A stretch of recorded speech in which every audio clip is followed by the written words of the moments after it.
I'm Masima Katauka and you are watching NewsX World. Let's take a look at some of the top stories.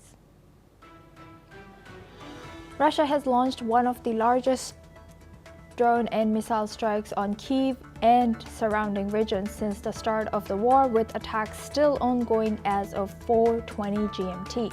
At least 4 people have been killed and 9 have been injured, according to Kyiv's military administration.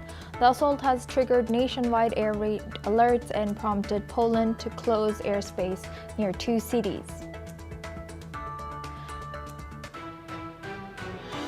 Israeli tanks have pushed deeper into Gaza City's residential areas, including Sabra, Tel Al-Halwa, and Sheikh Radwan and Al Nasser, with medics warning of dozens of injured people who are still trapped as Israel denied 73 rescue requests. Gaza's health authorities reported at least 21 Palestinians killed in strikes today.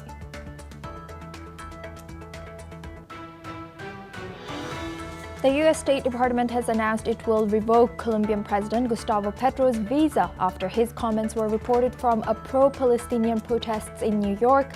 President Petro has now returned to Bogota, declaring that he does not care, further escalating the situation.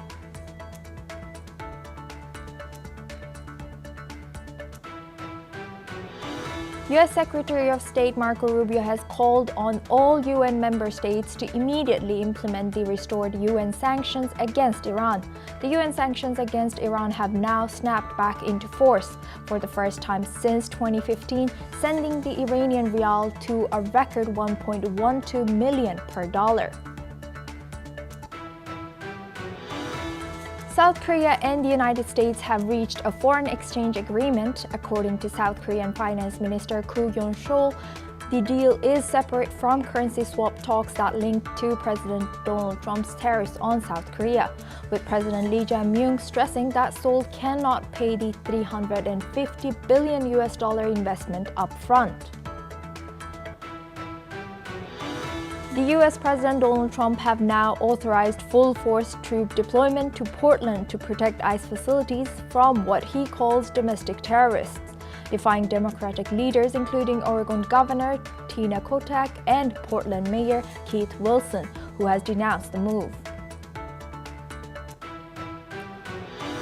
Vietnam has now evacuated thousands and has shut airports as Typhoon Bualoi, with winds up to 133 km per hour, are approaching central regions, expected to make landfall today. The storm followed deadly flooding in the Philippines that killed at least 10 people, prompting urgent precautions. Britain's Labour Party gathered in Liverpool for its annual conference as Prime Minister Keir Starmer faces scrutiny over scandal and plummeting poll ratings amid rising support for Nigel Farage's hard right reform UK party. Meanwhile, Finance Minister Rachel Reeves pushes for a post-Brexit youth migration deal with the EU to boost the economy.